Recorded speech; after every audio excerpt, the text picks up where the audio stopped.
Matrix.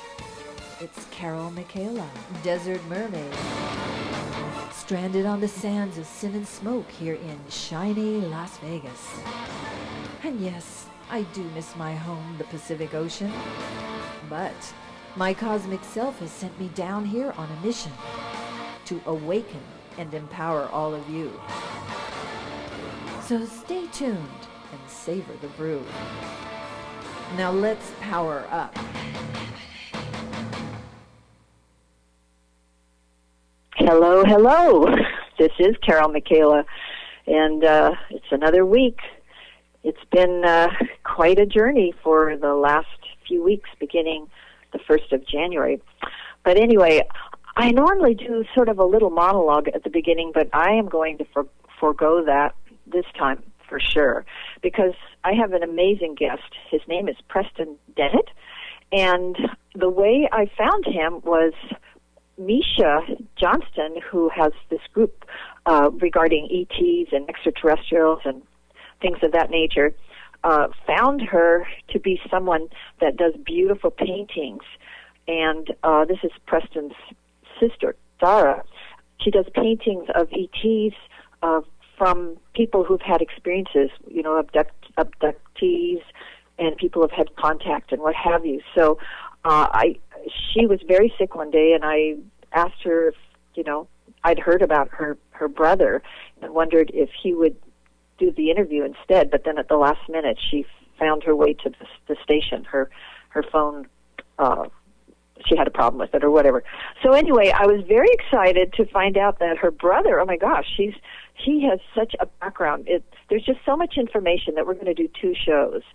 And so without further ado, I'm just going to let him tell you all about himself. He's written several books.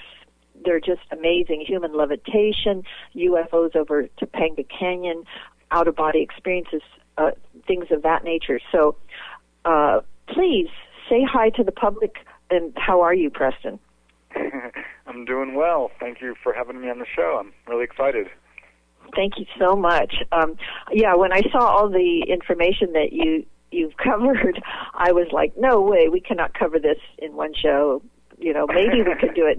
Maybe we could do it in 2, but it looks like 3 shows. But anyway, could you please, first of all, tell us how you came to sort of, get into this kind of material? What made you, or how'd you discover all of these things that you write about now? Right. You know, it's funny. I grew up really skeptical of life after death, ghosts, anything paranormal, UFOs especially. But it was in 1986, I heard a report on the news about this sighting over Alaska. And I didn't believe it for a second. I thought this airline captain, he's either on drugs, he's lying, he's hoaxing, he's misperceiving, or, what have you. But you know what? It interested me. And I started asking people that I knew in my family, my friends, my coworkers, and I have to tell you, Carol, I got a real big shock when I found out that my brother had seen a UFO with his 2 friends. He wasn't alone. My sister-in-law had seen a UFO with her 2 friends. It was hovering over Van Nuys Air Force Base, these very bright lights. And I had a friend who had a close encounter with his friend, and they had missing time. I had 2 coworkers who had really dramatic encounters, one who saw a UFO with her entire family. It was this star-like object zigzagging back and forth. And another who said that she was followed home from the library by this metallic disc hovering right over her car, and which was also seen by her mother and her friend. None of these people are alone. I'm like, wow. So really hit home for me. I was just going to say that's amazing that you had so many people around you that have. It's like right? I mean, I was kind of scandalized, to be honest. I thought, why didn't you tell me this? And they're like, well, you wouldn't have believed me. You were kind of skeptical. And I'm like, well, yeah, I guess I was. Yeah. But it opened me up. I started reading the books on UFOs mostly. And one thing led to another. I started joining the UFO groups, started interviewing people. I sent an article to the local paper, and they loved it. It got the cover. And before I knew it, I was going on the radio and writing articles and books, and geez, now it's 16 books, and I've branched out of UFOs into, the paranormal, because they're definitely connected in a lot of ways.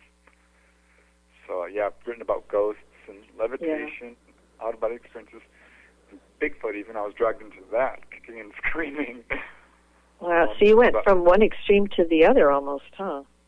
Yeah, and it was not good news for me. It was really shattered my world, and it was hit me like a ton of bricks, this whole UFO thing. I was not happy. Right. It was, like I said, scandalized. I mean, this wasn't taught in school. It wasn't Right. talked about. It was very tongue-in-cheek on the news, and yet it's all, it's true. I just couldn't believe it. So, did you belong to any religions that would have also made you feel that? Oh, okay. In fact, my parents left the church because they were, unhappy with it, scandalized by it. In fact, they were pretty upset about some of the things that went on. And so I was given a religious background, which I think in some ways actually helped me, because I was able to remain objective to a certain point. It's funny, finding out UFOs and ghosts and life after death and all this stuff is real has made me even more skeptical in a way, because now I have to evaluate everything. Right. Well, so your journey was, because you said you were interviewing people and what have you, had you already been the kind of person that would, I don't know, be an interviewer, or did this push you in that direction? Did you have work with radio stations or anything that would have gotten you to do that? No, I was actually really shy, and this pushed me into the Twilight Zone. It was a definite left turn that derailed really my life. I've always wanted to be a writer, and I was really interested in science fiction, and I had a very strong science background, and kind of trained myself in that, in those fields, various scientific fields, in hopes of being a science fiction writer. But that's not what the universe had in plan for me. So did you, since you became open to, seeking what else is out there besides what you've been taught, did you start to have some experiences yourself, or? Yeah, that was astonishing to me, because almost immediately after I started investigating UFOs, for example, I did start having sightings, and to date I probably had, a good 10 or 20 really, what I would call remarkable or unexplained encounters. And I remember the first one vividly.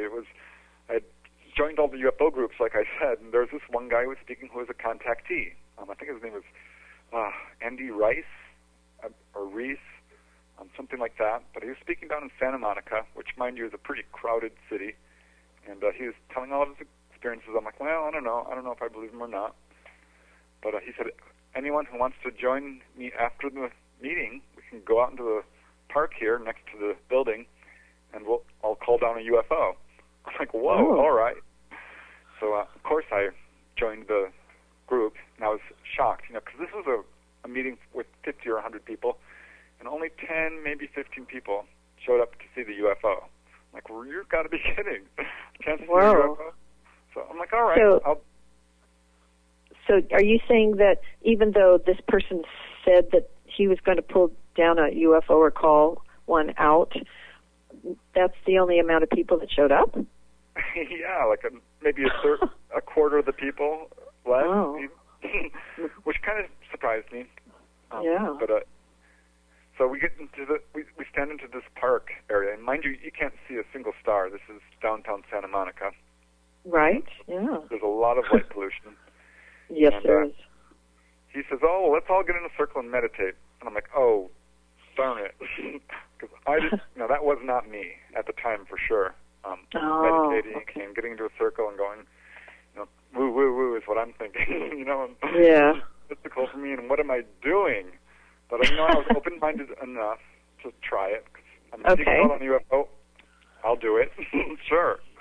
Yeah. So we meditated for not that long. I'm going to say 5 minutes. And he pointed to the sky and says, "Look right there." And he waited a second and said, "Look right there." And it wasn't I would say maybe 20 seconds passed when this bright light appeared and flashed down. And it looked very much like a shooting star, but someone to point at the sky, and it was impressive. And I've had another sighting since then. I would say the most impressive was with this lady who is having very close encounters. Her neighbors had seen UFOs, her friends, her family. She was a magnet for this stuff. I'm like, well, I want to see one. And she was describing, not only sightings, but abductions, and even she was interacting in ways where it was becoming very positive as well. Right. Having healing experiences and learning all sorts of spiritual stuff. Was this in California? Yes, this was in Acton, California. Okay. North of Los Angeles. Okay. And a neat lady, and I've done all these interviews with her. And I'm thinking, my gosh, I don't know if this is true or not. I actually had 2 sightings involved with her. The first was when I was transcribing the interviews I had done with her. I'm like, I'm not sure I believe any of this. It's just too incredible. She was talking about how she'd been taken on board and all this stuff.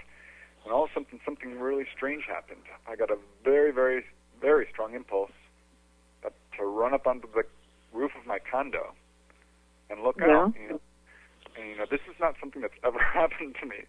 So I didn't even really know what I was doing when I'm just run up there. Actually, I ran down and got my glasses out of the car, which I use for driving. Ran up to the roof of the condo, put on the glasses, and boom, this light shows up. And it starts, instant negative telepathic flash, which is like, hello, it's us. This is, we're her aliens. You wanted to see us. all in one, that big bundle. And I'm like, whoa. And really? I'm like, really? Yeah, that was my thought. Really? They're like, yeah. And to prove it, they started zigzagging back and forth, back and forth, back and forth. I'm like, oh, all right. That's not normal. Oh, that's so cool. Oh, it was so cool. And it was so close. Yeah. We talked maybe a couple hundred feet. Really? Yeah. And it was just this bright light. But it was... Oh, my gosh. But later, she's talking about all these sightings. I'm like, I want to have a sighting. And she's like, I'll talk to the ETs. And sure enough, she calls me up. She's like, yep, I talked to them. She's in communication with them telepathically, right? Actually, believable. Can you tell me who she called them? Like what ETs would they be? She's in touch with a number of different ones. I believe that these could have been Pleiadian. I don't know. Okay. You can't remember, or did she ever No, I'm not sure she ever actually told me what the names of them were. Yeah, maybe since you didn't know all the names of the different ETs that we've heard about, that it probably wouldn't have registered with you anyway. Maybe. Or did you? I don't know. Or did you? It seems to me that I should have asked her that, because God knows I did enough interviews with her, but for some reason I can't bring it. I can't. I don't know. But at any rate, it's okay. Go ahead. she said, yeah, they agreed, and we're supposed to show up at a certain place at a certain time. And this was right along the 210 freeway in Pasadena. Wow. Dirt road right off the freeway. You're not supposed to stop off the freeway, right? It's right. I think it's against the law. But at any rate, we did it. Yeah. And, we went up this pathway. Kisara was with me, by the way, and her son. Oh, okay. And this lady, this contactee. And I was sitting next to, or walking with the contactee, and we had gotten ahead of Kisara and her son a couple hundred yards, and we just reached the top of the hill when the lady grabs my arm and screams and points, and right next to us, maybe 100 feet away, was this one of the most beautiful things, really, that I've ever seen. And it's hard to describe because, I've never seen anything like it. It was a big ball of light that was covered with golden lights. Ooh. Sparkling. And, really? In a way that I can't even describe. Oh, it was so beautiful and stunning. How big would you say it was? Big as a house, easy.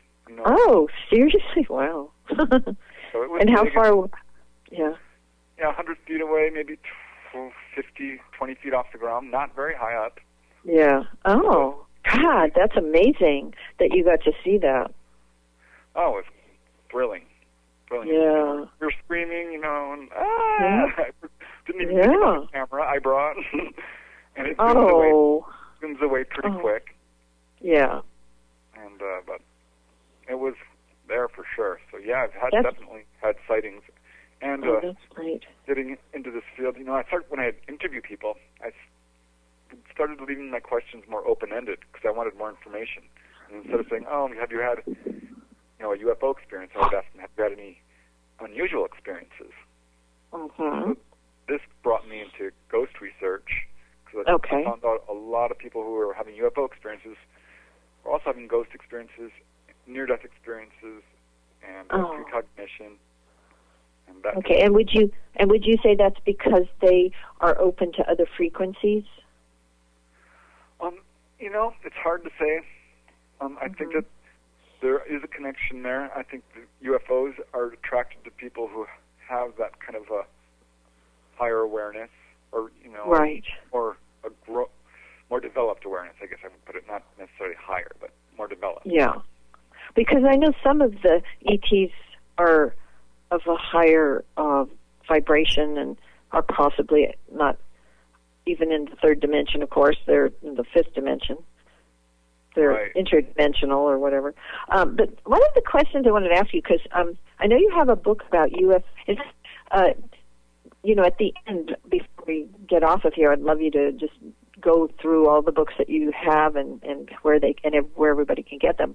But one of your books is about UFO healings, and oh my God, I've always wanted to, meet with my the people that I relate to, which are the Lyrans. I feel that that's who I am when I'm not on this planet, helping people. But I always want them to regenerate my skin and make me look as young as I was when I was 28 or something. That's the first thing that's what I'd be saying. You know, if you're really who you are, man, why don't you prove it? No, not prove it, but show me what I would look like at 29. But, you know, I don't want to be on the planet that long, though. So I don't know if that would make me a lot younger so that I would have to be here. Yeah. But I wanted to ask you, because, what types of illnesses and conditions have been healed through UFO healings? Pretty much the entire list of illnesses. Well, I don't want to say that, but everything from colds to cancer, diabetes, diphtheria, a number of cases of cancer, the common cold. There's a lot of cases of flesh wounds. People have been cured of nearsightedness. And that would be so handy. I should add that on there, too. I better add that one on for sure. So do they just heal you out of love, do you think, the ETs, or because I don't think everybody gets healed, right? Or do they? No, maybe it's a karmic thing. It's a thing. serious situation, for sure. It took me a while to figure out what was going on. I'm still not sure I have a full handle on it. But because some people are dealing with karma, too, and, you know, they probably can't mess with that. Yeah. Exactly, because that did come up, in fact. And how it all came about was, I thought, I'll write an article about UFO healings, because I've heard of a few cases that were pretty famous in the literature, like a police officer who was cured of an alligator bite wound. A baby alligator had bit his finger. And this UFO hovered over him, sent down a purple beam of light, and healed him. And it was a very well-documented case. Well, I have to tell you about this one because I wondered if you had any of these. There was this one show I saw years ago. The only thing I remember is this woman that said this little round object, hovered in through her bedroom window and came over her, and it hovered over, I think she had cancer or something, and it beamed a light down or whatever it was. I don't know, but it was buzzing, and then it flew out, and she was healed of some disease that was going to kill her. Have you heard of that? Huh? I remember that case. That's Lynn Plaskett of Florida. She was actually a public official. And really? So she was a really credible case. And there's another case that are extremely, credible. Another really well-known case was a Peruvian customs official in South America, anonymous, saw a bits covering, above his balcony. And he looked up and he's looking at it when it sends down this beam of light, which hits him. And he had rheumatism and nearsightedness and was cured of both. Oh, wow. Nice. There's a lot of cases. You know, I found over 100 cases, and it's evenly divided between men and women for the most part. Okay. So I couldn't find any patterns there in terms of, race or religion or education. Right. You know, I found out that people who are having, a lifetime of experiences, that definitely does increase your chance of having a UFO healing. Say that again? Say that again? If you're an abductee or a contactee and have had experiences your entire life with UFOs, you're much more likely to experience a UFO healing. But absolutely. Yeah, I believe that. And this was surprising to me. Abductee versus contactee is, an abductee is someone who has a negative experience and is taken on board basically against their conscious will. Right. Whereas contactee has an experience that they interpret as positive. Right. So which one gets a healing? The abductee? They both have equal amount. Oh, okay. Oh, so interesting. That was kind of interesting. Yeah, right? And I found out that there's an equal portion of people who have never had a UFO experience before or since who are being healed. But I did find one pattern, and this did kind of exert itself enough where it was noticeable. The people who are being healed are people who are doing good for society. And people like police officers, social workers, entertainers, inventors, doctors, and things like this. It was a kind of a loose pattern, but a typical example is John Hunter Gray. Yeah. He's this social worker who's won numerous awards for his work and just really huge in the field. He had an experience with his son where they had an abduction. It was against their will. It was by gray-type ETs who injected them with all this needles and that type of thing. And next thing you know, he's healed of all these conditions. His cuts start healing faster. He noted 20 different physiological improvements. His feet grew. He grew several inches. His old scars disappeared. He didn't get sick for like 30 years at all. Wow. That's cool. I love that. And go ahead. I don't think they're out to heal everybody.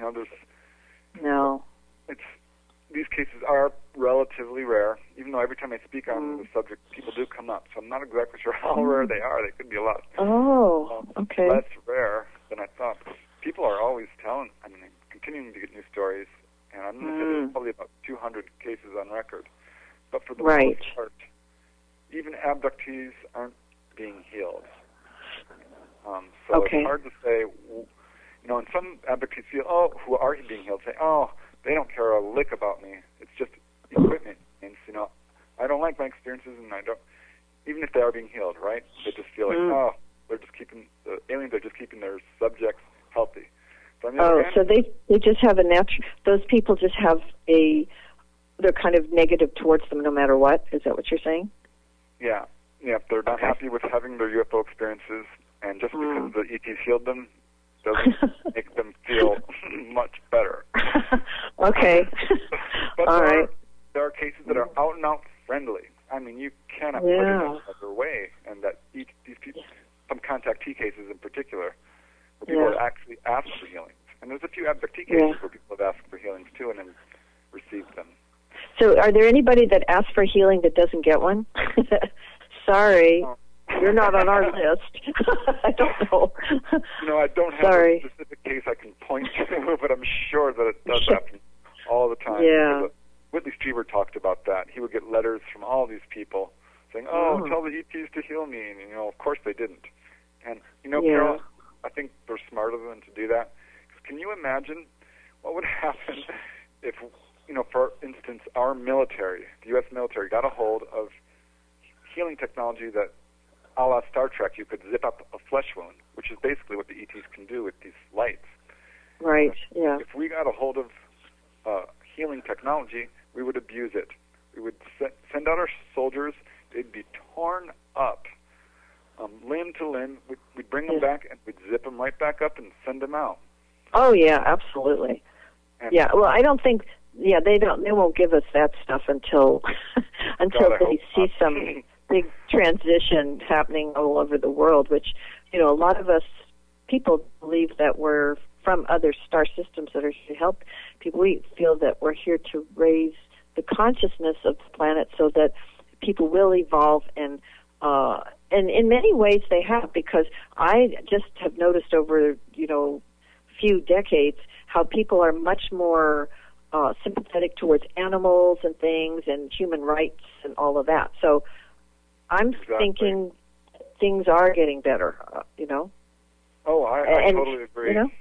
Yeah. This is the ETs. That's their number one message. Anyone's told anything by an ET other than don't be afraid, we won't hurt you, come with us, which is definitely the most common thing. Right. The message is focused pretty much solely on spirituality, alternative healing, and environmental warnings of various types, including right. pollution, So, overpopulation, nuclear proliferation. So they're very, very, very interested in that sort of thing, and are especially interested in people who are, doing what I call light work. Yeah, protection of Mother Earth is very important, because Mother Earth is a living being. Even the scientists are saying that now. Our scientists, Yeah, that they know. ETs are huge on that. That's what they're. Yeah. That's their main agenda, I would say. Right. Exactly. And I wanted to ask you also, what ETs mostly have, of the people that you have talked to, who seems to be the ones that are the most prolific? I guess the Pleiadians you probably hear of a lot, the Andromedans, the Arcturians, I don't know. What names come up the most, or are there names? The Greys. This is frustrating thing about UFO research is you don't get a whole lot of the ETs saying, "Oh, I'm from this planet." Yeah, that's true. But what do they look like? I mean, I guess a lot can be told by what they look like. Yeah, I'm going to say 70 to 80% is some variation of the Greys. For me. Oh, okay, 70. However, I want to qualify that because I'm getting a lot different reports recently of human-like ETs, which I think there was that whole contactee movement in the 50s. Right. With George Adamski and Truman Bethlehem and a bunch of other people. And then it kind of went underground, and it was discredited largely by UFO investigators when these Greys came along. But you know what? It didn't stop. It just went underground. These people are still having contact with human-looking ETs. Absolutely. Right. When you say so you're saying the human-looking ETs were also were seen by people back in the 50s and stuff, and it went underground? Is that what you said? Yeah, that's exactly what I'm saying. Yeah. So those would be considered sometimes Pleiadians, Lyrans, I don't know. Right. I do get reports of Pleiadians, the Zeta Reticulans, Orions, Arcturians. Those are names that are thrown around, Andromedans, but we really don't know. It's difficult. These people in Arizona I interviewed, who were driving along through Sedona, and they had a missing time experience where this UFO kind of landed in the field next to them, and then next thing they know, they're showing up at their hotel. And under hypnosis, they recalled not being abducted, but invited on board, and the ETs were human-ish, kind of a cross between Greys and humans. They said they could pass for humans if they were wearing a hat and sunglasses and lots of clothes, but that very white skin, large-ish heads, large eyes, dark eyes, no hair. Yeah. But they were very friendly, and the lady who was abducted said, or invited on board, said, "Where are you from?" And they said, and this is typical, "We're from a place you don't know about yet." So they're kind of coy. They're very coy in their answers often. Well, there was a picture, and I forget who the heck showed that. Oh, I think it was Misha. Yeah, she was showing pictures that were taken in the casinos here in Las Vegas, and it sounds so much like the ETs that you just said. It's kind of the large heads. They had bald heads, the biggish eyes, but they don't look quite human. They look sort of odd, and Right. yeah, I mean, they just totally look like a couple of aliens out checking. I mean, they're playing at the tables, and they have pictures of them. So anyway, Yeah. I just had to mention that. No, it's funny you bring that up because I've seen that picture. Misha showed Yeah. it to me. And, Yeah. so I just finished this book. It's off to the publishers now. UFOs over Nevada. And Over basically, Havana. Yeah, a history of the state. You know, I've written UFOs over California, Uh-huh. over New York, over New Mexico, Right. and now over Nevada. And there's a Oh. bunch of cases of ETs in casinos, which I know how Oh, really? I know how it sounds, believe that. But And you're is kind it of in stuck with the Vegas? Stories. Yes. In Vegas. Well, the information that we've been getting, the lightworkers, is that Las Vegas actually is ground zero for total transformation of the planet. In that, this is the information I personally got, was that this universe is based on light, and that's what's so fascinating about Las Vegas is the whole thing is built on light, and it reflects out to the whole planet, and it's the most publicized city probably in the entire world. And people from all over the world just come and go. But if there's a movement that starts here, it's going to be advertised. It's going to be, and it'll expand out from here across the United States and then go throughout the world. So I don't know if that's why they're here, but I'm sure. But anyway. Well, definitely something's up, because that's another message that you have is, and something that a lot of people who are having experiences feel that we're going to have a very different life in, when this transition, whatever it is, occurs. Yeah. 20 years, maybe less, maybe more. We're Right. kind of like moving into a higher vibration or a different Absolutely. dimension or something. Or I don't know, it's hard to say, but I'm thinking what's going to happen is a lot of people are going to have their normal human abilities, I'll call them, but they're kind of superhuman in some ways. Abilities Right. such as levitation, such as out-of-body experiences, recognition, healing. Right. All of this is coming out. And that's where we're going to see some big changes, I think. Well, next week I want to really cover some of these other things. But I did want to ask you, because I want to cover, because you've got a book about out-of-body experiences and levitation and what have you. But I did want to ask you, have you had your own out-of-body experience? Or? Yes. And that book, Out-of-Body Exploring, is my only, what I would call, autobiographical book. Oh, okay. Because what happened was I saw my mother's ghost after she died, and I didn't believe it. I thought, I'm obviously hallucinating. You saw your mother's ghost? Is that what you said? Yeah, it was at the service. Not long after she died, and I didn't believe it. I thought, oh, good Lord, I'm obviously really upset because I'm imagining it. And but it was a full color apparition, so I don't know. To this day, I'm like, wow. But at any rate, I started having dreams about her, very strong, in which she told me she was alive, and this sort of thing. So I started reading books on dreams, and that led to a book on out-of-body experiences by Robert Monroe, who's kind of the pioneer of this field. He gave exercises on how to do it. I'm like, all right, I'll try them, and it worked almost immediately for me. And it took me a couple of years to really perfect it, but I learned how to go out of body pretty much on a regular basis, and to the point where I had a complete spiritual awakening and was able to do all kinds of things that are just mind-blowing to me, like visiting deceased loved ones, going to, I guess, what you would call the Akashic Library, and seeing all your past lives, and that's healing awesome. people, and it's my favorite subject, and I teach classes on how to do it now. And okay. So I can hours on that. Well, I'm definitely going to have you back to talk about that next week. I mean, it'll probably go a couple, I don't know.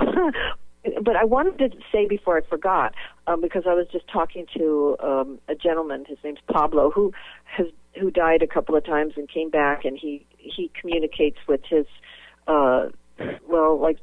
two beautiful guides or light beings on the other side ever since he died and came back as a child, and then died again later. But one of the things is that, you know, we were discussing Buddhism, this Buddhism that we do. He does it and I do it. And it was interesting because he was talking about the gentleman that created this particular Buddhism that we do, which is 700 years old, and it was 700 years ago that he did it. But this great man who created this Buddhism that I'm doing, he was going to get executed by the I guess the people there. They didn't like that he had changed their religion and was moving it in a different direction, and so they were going to actually behead him for some reason. I can't remember, but right as this was happening, at dawn when he came out to get beheaded, and he told them that there's no way that they could kill him, this huge luminous object shot across the sky brightly, and it illuminated the surroundings.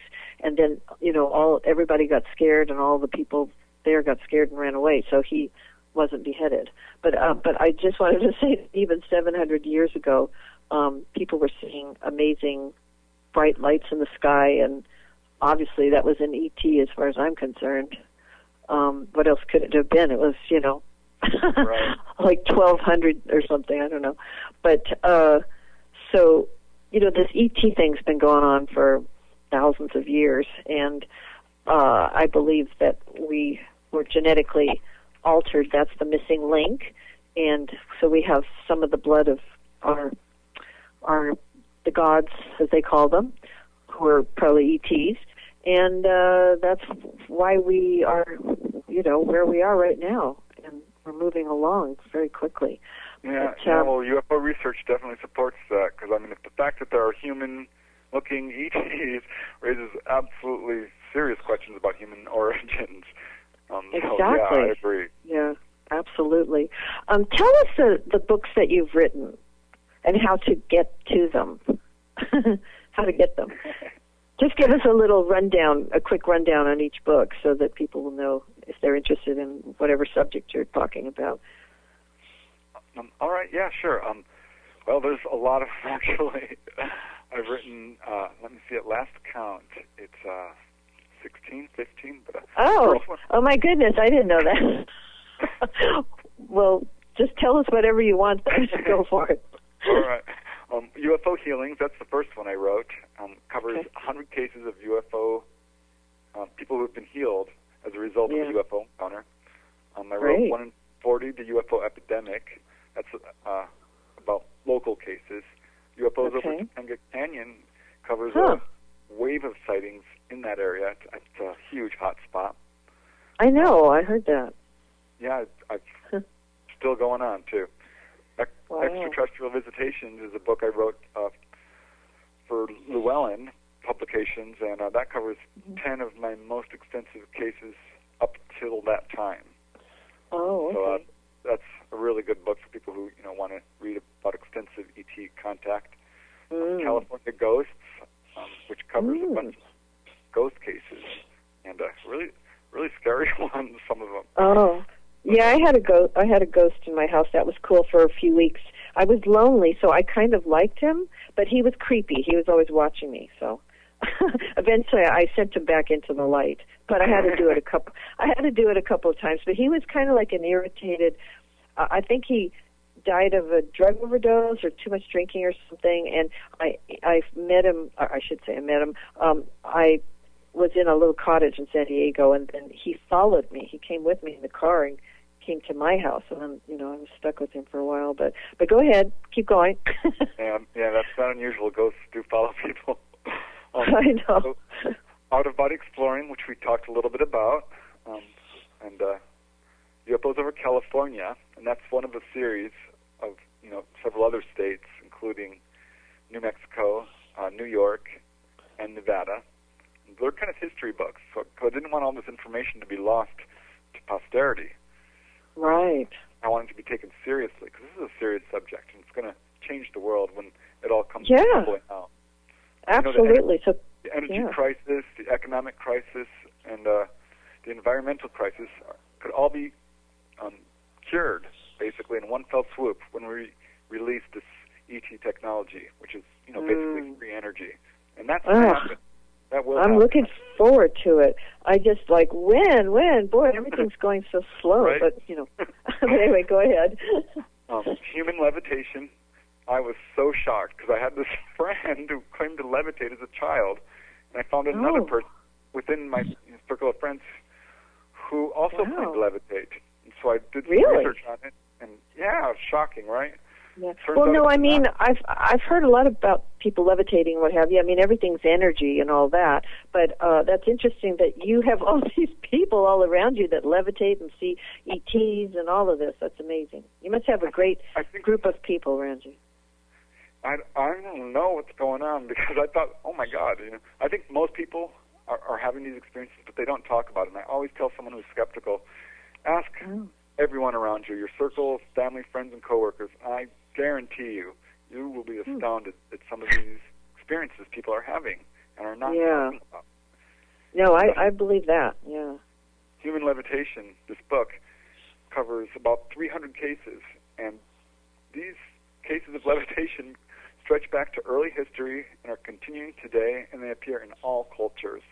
So it's absolutely a universal phenomenon, and the evidence is overwhelming.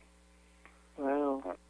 The Coronado Island UFO incident is a book about which one was that? Because, I lived in San Diego for many years. I don't remember hearing about that. What was that? That occurred in 1996, I believe, in March, and involved 8 people. And it turns out there's a lot more who experienced an abduction on the same night out of a hotel room on Coronado Island. And it's amazing. Wow. All this medical evidence. One of the ladies had her implant removed by Dr. Lear. One of the ladies remembers her encounters entirely consciously. So it's an amazing case. And that's cool. Still coming out. Say that again? New witnesses are still coming out on that case. It turns out I thought it was 8 witnesses, then it was 10, and now there's 12 or 14. Wow, that'd be a cool book to read. It's amazing. I think one of my better books for sure. So keep going. We have 4 more minutes. So. All right. Well, all of a sudden, I wrote a couple of books for children, actually. Aliens and UFOs, which is just a general one, and one about Bigfoot. That sounds scary for a little kid. Okay, honey, I'm going to read you a little bedtime story. Aliens. You know what, though? I can't tell you how many people I've interviewed, Carol, who were children when they saw their first UFO, and we're not. Oh, I know. They're not scared. I'm just kidding. They're. I think the television and movies and stuff. They're much more open to it now. Yeah, no, but I think it's important that children are exposed to this because a lot of these kids had no idea and were, shocked at their experiences. Oh, and okay.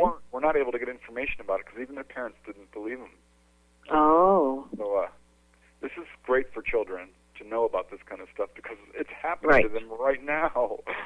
Yeah. And no, I agree. So that's most of the books. There's Ghosts of Greater Los Angeles and UFOs over New Mexico, which is my latest. Yeah. Oh, okay. And great. Keeping busy. Got more up in line, and definitely really excited about all the research and getting the word out. I know. This is the time, and people are so much more open to it than they ever were, And we're moving towards that transition, whatever it is. Disclosure, the whole UFO disclosure movement is barreling forward, and this whole spiritual awakening is barreling forward, the human rights movement.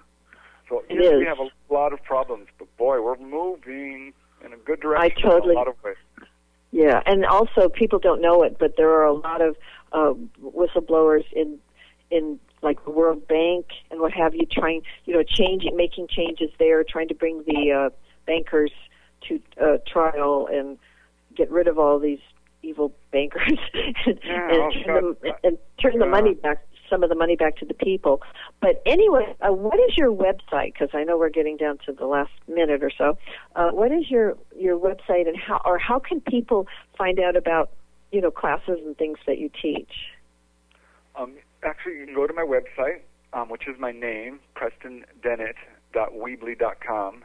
That's Weebly, just PrestonDennett.weebly.com. preston.weebly.com, or if you just Google my name, it'll take you there. And it's 2 N's, D-E-N-N, right? E-T-T? Yeah, 2 N's, 2 T's. Okay, all right. And all my books are there with excerpts, and you can, of course, purchase them on Amazon or, Barnes & Noble and at bookstores if there still are any in your neighborhood, because bookstores are on their way out to a certain extent. Yeah, that's true. But you can contact me as well through my website.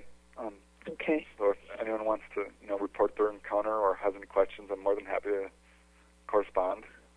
And where are you? By the way, are you in California? Yes, I'm located in Reseda, California. At this time, I think one day, I'm going to get out of here if I can. Well, maybe you will come up and do a special something up here with our group, Accessing Consciousness. We'd love it in Vegas here. Oh, yeah. Well, I'm always willing to travel and do that sort of thing. So, yeah, we'll definitely have to set that up. I'd love to speak about a UFO, out-of-body exploring and how to do that. Yeah. I love this stuff. I just love it. It's your passion now, and thank goodness you're here and you're getting word out. Thank you so much, Preston. Well, anyway, we've come to the end of our show, and I'm sure that everybody got some amazing information from Preston here, and we will be speaking with him again next week if he'll let us. And until then, I want to thank everybody. Have a blessed week, and see you next time. Thank you, Preston. My pleasure. Bye. Thank you. Bye. Bye-bye.